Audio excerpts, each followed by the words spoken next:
Японоос энгийн хүмүүс алга болсон. Яагаад? Хэрхэн алга болсон бэ? Мөн өмнөх дугаарт оруулсан 9 Япон яагаад эх орныхоо дайсан болж хувирсан бэ? Японы шинэ ерөнхий сайд Тойд Солонгосын удирдагчтай уулзаад хулгайлагдсан иргэдээ авъя гэдэг маш хүчтэй илтгэл тавьсан чинь Тойд Солонгос төд бодлого пуужин харавчихсан. Тухайн пуужингийн туршилт нь өмнөхүүдээс шал өөр байсан. Тэгээд эдгээр нь бүгдээр хоорондоо холбогдож байгаа. Өнөөдөр эдгээр асуултуудад хариулах болно.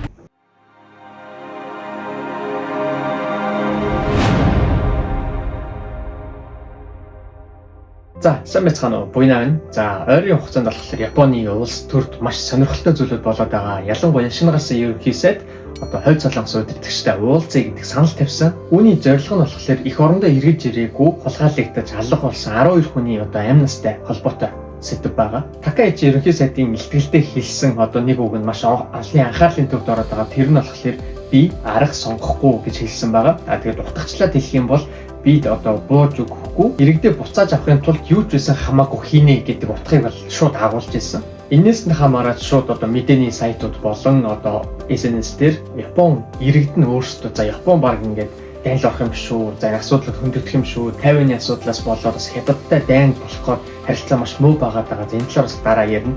Тэгээд энэ бүх асуудлууд нэмэгдээд Америктэй нийлээд ер нь эвгүүтэд байгаа юм шүү гэдэг зүйлүүд маш их яригдсан. Тэгээд үүнд ер нь мэргэжлийн хүмүүсээс өөрсдөө сэтгэлдлүүдээ оруулсан дайм болох юм уу болохгүй юм Япон ямар байр суурьтай байгаа юм бэ гэдэг. За тэгээд шууд дүгнэлт хийхээс илүүтэйгээр яг юу болсон талаар ярив. Японы ерөнхий сайд 11 сарын 3-нд илтгэл дээр ийхүү дуурьцсан.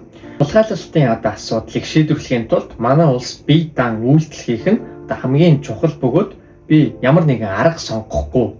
Миний бүрэн эрхийн хугацаанд би энэ асуудлыг шийдвэрлэх эргэлтийн цэгийг бий болгож өөрчлөнө гэж хэлсэн байгаа. Амлалт өгсөн байгаа. Японы бусад улс төрч болон яг мэргэжлийн хүмүүсийн хэлж байгаа тайлбарын дагуу бол Японы засгийн газрын хувьд хулгайлалтын асуудал нь улсын бүрэн эрх, ард түмний амь настай холбоотой, улсын аюулгүй байдалтай холбоотой чухал асуудал учраас энэ асуудлыг дахин сөхөж заавал шийдэх ёстой гэдэг зүйл яригдж байгаа. Тэгэд энэ ард иргэдийн улс төртөө итгэх итгэлийг нь аюулгүй байдлаа хангах тэр сэтлийг нь хүртэл ингэж баталж байдаг учраас энийг хэрхэвч бас дугаа өнгөрч болохгүй гэдэг ер нь бол бүгд нэлийн дэмжиж байгаа. Буудвал амь насаа алдсан Японы ерөнхий сайд асан Абе Шинзо үед энэ хэрэг нэлийн бас гайгүй шатанда явж исэн юм билээ. Тэрнээс хойш ерөөсөө ор сургаггүй хаягдцсан. Тэгээд Такаичи болохоор Абе Шинзо сайдын энэхүү ажлыг үргэлжлүүлж амжилтанд хүргэнэ гэдэг амлалт дахиад өгсөн байна. Тэгэхээр хэн яагаад хулгайлагдсан талаар та бүхэн танилцуулъя. Япон улсын засгийн газраас болохоор албан ёсоор Япон 17 иргэнийг хулгайлсан гэж баталж мэдэгдсэн байна. За тэгээд хулгайлсан тухайн арга зам, арга хэрэгслүүд нь болохоор нэлийн хэрцгий хүний эрхэнд маш хүчтэйгээр халтсан олон улсын гэмт хэргийн түвшинд байгаа гэж хүмүүс үзэж байгаа. Тухайн аргуудаас нь хоёрыг нь дуурдъя. За ихэнх хохирогчдыг нь болохоор Японы тэнгис дээр далайн эрэг ч юм уу эсвэл далаа дээр байхад нь Тойд Солонгосын тагнуулын албаныхан шууд ирж хүчээр барьж аван шуудаанд хийх тэгээд тэнцэнээсээ жижиг завьар далаагаар зөөсөн байгаа. За дараагийнх нь болохоор өрх тавих гэж байгаа. Тэгээд зарим нэгэн тохиолдолд нь болохоор тухайн иргэдийг худал ажлын санал худал мэдээлэл тухайн хүмүүст өгж уруу татаж Японы хэлээр гарах мөчтөн далаагаар гарах мөчтөн барьж авдаг. За тэгээд хуурамч мэдээлэл өгж хуурамч хаяг өгж барьж авдаг гэх мэтчлэн зүйлүүд болдог байсан байгаа. За тэгвэл ямар хүмүүсийг барьж авсан бэ гэдэг их сонирхол татж байгаа. Хамгийн энэ бол амар сонирхолтой. 1977 онд хамгийн ихний хэрэг нь гарсан байгаа. Тэр нь болохоор хамгийн залуу жоохон хүүхэд байгаа. Йокота Мегуми гээд 13 настай хүүхэд сургуулиасаа хичээлээ тараад явж байхдаа хулгайлагдсан байгаа. За та бүхэн санаж байгаа бол өмнөх дугаарт 1970 онд Японоос 4 Тойд Солонгос руу зугтсан 9 хүн байгаа тийм ээ. Тухайн 9 хүн нь яг 7 жилийн дараа энэхүү хэрэгүүдийг бүгдийг гар бие үйлдсэн гэж маш том үр гүйцэтгсэн гэж ярьж байгаа. Дараагийнх нь болохоор Такучи Яйко гэдэг 22 настай залууга. Тэгэд энэ бас адилхан жоохон хүүхэд.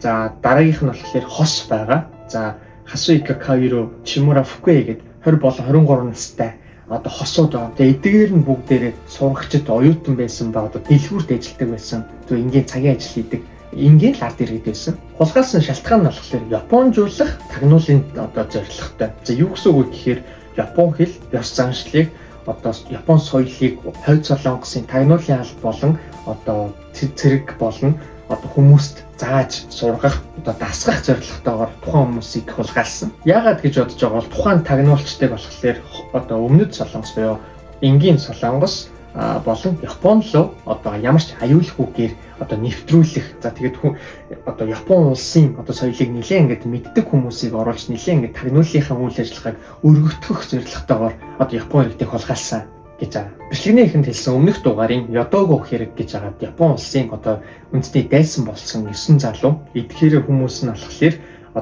энэ хэрэгтэй бүр нэгт холбоотой юм. За зөвхөн Япон гэлтгүй өөр улсуудаас хүн хулгайлах, бусад гэмт хэрэгүүдийг эдгээр 9 хүн маш хүчтэй гардаж амжилттайгаар хийдэг байсан байна. Баттай их сурвалжийн ямар нэгэн баримт нотлохоо байхгүй ч гэсэндээ яг тухайн үеийн гэрчүүд болон Япон улсын засгийн газраас үзэж байгаагаар яалтчгүй тухайн 9 хүн мөн гэдэг ерөнхийдөө аман тийм ээ үзэл баримталтай байгаа юм байлээ. Яг өнөөдрийн байдлаар тухайн 9 хүний 4 нь албан ёсоор амьд байгаа гэдгийг нь баталсан юм байлээ. За тэгээд хойд Солонгостой байгаа. Тэгээд Интерполоор ерөн сурвалжилж байгаа боловч Японд эргэж ирэх санал тавьсан. Тэгтээ бидрийг зүгээр хүлээж аваач гэдэг мэдээжийн хэрэг яаж хүлээж зөвшөөрч авах уу баримтлан гэдэг зүйлийг хэлсэн. Тэгээд тийм болохоор хүртэл хойд Солонгостой амьдарч байгаа юм байна лээ. Анх яагаад тухайн 9 хүн эх орноос зугцсан бэ? Ямар зорилготой байсан бэ гэдгийг товчхон хэлэх юм бол тухайн хүмүүс нь хойд Солонгос руу дөрвээд хойд Солонгосын цэргийн хүчийг ашиглаад Хятад болон Вьетнам, Зүүн Өмнөд Азийг бүхэлд нь ерөнхийдөө хойд Солонгосын иргэшээлд оруулах, цаашлаад Японыг ч гэсэндээ эзлэн түрэмгийлнэ гэдэг зорилготой явсан боловч хойд Солонгосын тал нь тухайн төлөвлөгөө, цэргийн тактик болон өгсөн мэдээллүүдийг нь ерөөсөө хүлээж аваагүй, дэмжээгүй. Тухайн үед нөгөөх 9 хүний мэдээллийн дагуу хойд Солонгос дайн эхлүүлсэн бол за тэгээд эхлүүлэхдээ бэлтжижсэн гэж байгаа. Хэрвээ яг үнэхээр эхлүүлсэн бол өнөөдрийн дэлхий болон улс төрийн байдлууд шал өөр байх байсан мэдээжийн хэрэг ойлгомжтой гэж бодож байна. Түүний дараа 2002 онд болохоор Японы ерөнхий сайд Коизуми ерөнхий сайд нь хойд Солонгосын удирдагч тухайн үеийн тийм ээ Ким Жон Ил даргатай уулзаж хэлцээр хийгээд 5 иргэний авч чадсан байгаа. За тэгээд тухайн иргэд нь болохоор 20 жилийн дараа эх орондоо эргэж ирсэн. Үүнээс хойш нэг ч иргэн нь үлдсэн хүмүүс нь эргэж ирээгүй 12 хүн байна. Тэдгээр 12 хүний амь настай холбоотой нэлийн зөрчилдөөнтэй хил ам дагуулж байгаа. Хойд Солонгосоос болохоор ингэж мэдэгдсэн байгаа. За үлдсэн 12 хүнийх нь 8 нас орсон. 4 нь болохоор хойд Солонгост угаасаа анханасаа ирээгүй тийм хүмүүс байгаагүй гэсэн. За тэгээд анх ирсэн 8 үлдсэн 8 хүн нас орохдоо осол болон өвчнөр нас орсон гэж мэдэгдсэн байгаа. За тэнгуүтээ Японд руу 2 хүнийхэн шарилыг нь нотлохоо олгож явуулсан.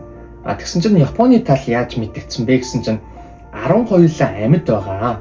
За 4 хүн нь хойд Солонгос руу яваагүй гэж хэлж байгаа болж тэр нь худлаа гэж байгаа. Яагаад тэгж байгаа вэ гэсэн чинь 2 хүний шарилыг буцааж явуулсан дээр нь ДНК-гийн судалгаа хийж үзсэн чинь тэр нь хуурамч шарилууд байсан. Тухайн хүмүүс биш, өөр хүмүүсийн хуурамч шарил оронд нь явуулсан байна. Тэгэхээр тухайн хүмүүс амьд байгаа гэдгийг бүр улам баталж өгч гин гэдэг жаа. Үүгээр хойд Солонгосын үгэнд итгэж болохгүй гэдэг сэтэл гарч ирж байгаа. Тэгээд энэний цан маш том нууц ингээд байгаад идэг. За тэгээд дээрээс нь тухайн хулгайлагдсан хүмүүсийн гэр бүлийн хүмүүсүүд нь болон аав ээж за тэгээд бусад хамаатан саднууд нь бүгд өнөөдөр маш өндөр нас зооголцсон хүмүүс байгаа. За тэгээд гэр бүлийнхэнд нь бараг цаг хугацаа байхгүй байна гэдэг итгэл найдвар бараг байхгүй болцсон.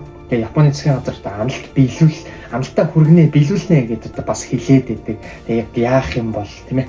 11 сарын 3-нд тэгээ Такаичи ерөнхий сайд ихтгэлтэй олон улсын дээд хэмжээний уулзалтан дээр хэлснээс нь хойш төд дуталгүй хойд Солонгос пуужин харавсан тийм ээ. Энэ пууж нь болохоор яг Японд руу өмнө нь харавж исэн гэх юм уу. Яг Японд руу биш ч гэсэндээ Японы бүс нутаг руу харавж исэн пуужингуудаас арай жаахан ялгаатай байсан. Өмнөх пуужингуудаас илүү ойрхон харавсан. Тэгээ цаг хугацааны мөчлөгөн ч гэсэндээ маш игцэгтэйсэн. Магадгүй энэ нь зүгээр л яг банк хийдэг туршилт нь байсан байлаа гэж авч үзэх юм бол Японы одоо эрх баригчид болохоор энийг дипломат хэлэлцээнд одоо оролцох одоо ямар ч сонирхолгүй байна. Энийг цэргийн хүчээр одоо баталгаасаар сонголт алах Америкийн нэгдсэн улстай хамтарч одоо шахалт үзүүлнэ гэдэг ийм байр суурьтай байгаа. Харин Такаичи ерөнхий сайд болохоор арга сонгохгүй гэдэг дээр дайныг ч гэсэндээ хамааруулсан гэдэг агуулгатай зүйл хэлсэн байгаа. Тэг яагаад вэ гингүүт Япон улс өөрсдөө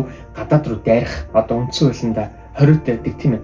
За тэрвээ тийм бол энэ нь болохоор үндсэн хуулийнхаа хүрээнд болохоор дайн бол биш ард иргэд болон эх орноо хамгаалах гэдэг зүйл рүүгээ одоо хувирах одоо боломжтой учраас энийг бол бид нэр одоо цэргийн үйл ажиллагаа ч юм уу тийм ээ тиймэрхүү зүйлээр одоо орлуулж болно гэж яг өөрийнх нь намнаас гараа үүсгэх гэсэндээ өөрийнх нь танхимын одоо бусад хүмүүсийн одоо хэлж байгаа нь бол маш сонирхолтой байгаа.